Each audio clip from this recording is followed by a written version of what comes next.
तर आज माझ्याकडे ना रात्रीचा भात शिल्लक होता. मग नेहमी फोडणीचा भात किंवा जास्तीत जास्त फ्राईड राईस बनवण्यापेक्षा मी म्हटलं चला आज एक नवीन मस्त उरलेल्या भाताचा पदार्थ तयार करूया, जो मस्त क्रिस्पी होतो वरून आणि आतून एकदम सॉफ्ट. तुम्ही मुलांच्या डब्यावरही देऊ शकता छोट्या सुट्टीसाठी किंवा ब्रेकफास्टमध्ये सुद्धा घेऊ शकता. खूप टेस्टी होतो. चला तर मग सुरू करूया. तर इथे रात्रीचा भात घेतला आहे. भात थोडे त्याचे असे गाठी झालेले आहेत त्या फोडून घ्यायच्या.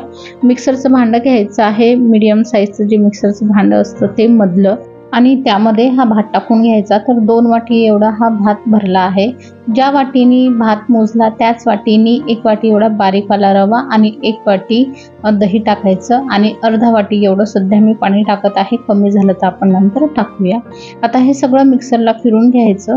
तर इथे पाणी थोडं कमी झालं आहे. मी अर्धा वाटी अजून पाणी घातलं आहे आणि परत मिक्सरला फिरून घ्यायचं.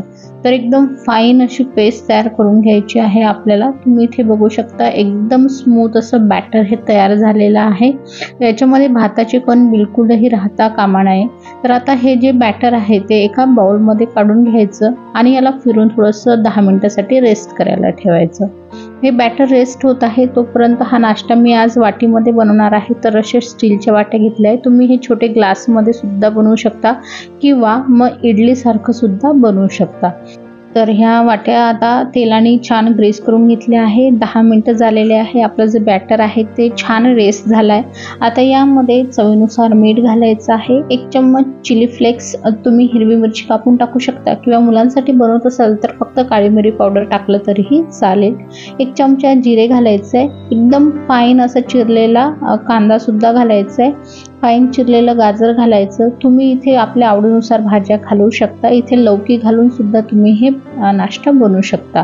बारीक चिरलेला कोथिंबीर घालायचा आणि सगळं साहित्य व्यवस्थित बॅटरमध्ये मिक्स करून घ्यायचं. बिलकुल अशा प्रकारे.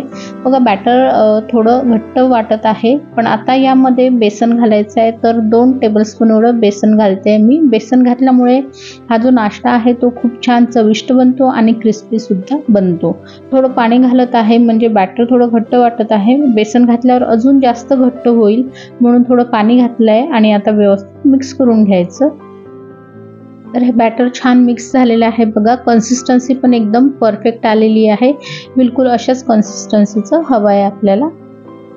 आता शेवटी यामध्ये 1 पाऊच एवढं मी इनो घालत आहे. जर तुमच्याकडे इनो नसेल तर तुम्ही इथे अर्धा चम्मच बेकिंग सोडा सुद्धा घालू शकता. इनोला ॲक्टिवेट करण्यासाठी वरून 1 ते 2 चम्मच पाणी घालायचं आणि हे बॅटर छान मिक्स करून घ्यायचं.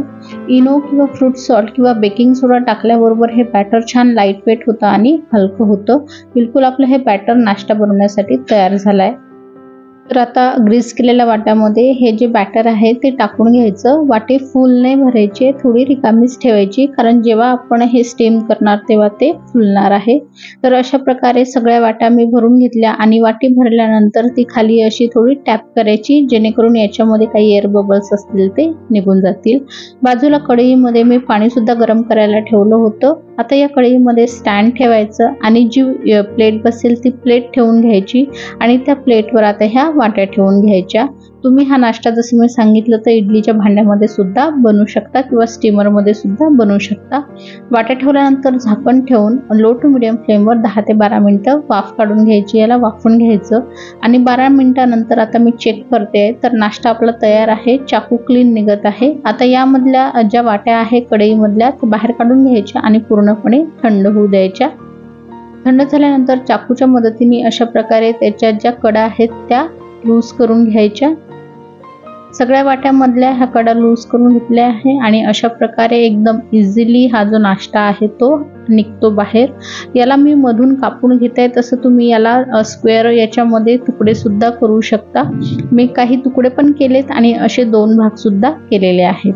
तर हे जे आपण नाश्ता बनवला आहे तुम्ही असाही खाऊ शकता, असाही टेस्टी लागतो. पण जर तुम्हाला क्रिस्पी हवा असेल तर एका नॉनस्टिक पॅनमध्ये थोडं तेल घ्यायचं, त्यावर तीळ टाकायचे आणि नंतर हा नाश्ता दोन्ही साईडला छान लो फ्लेमवर क्रिस्पी होईपर्यंत परतून घ्यायचा, म्हणजे फ्राय करून घ्यायचा.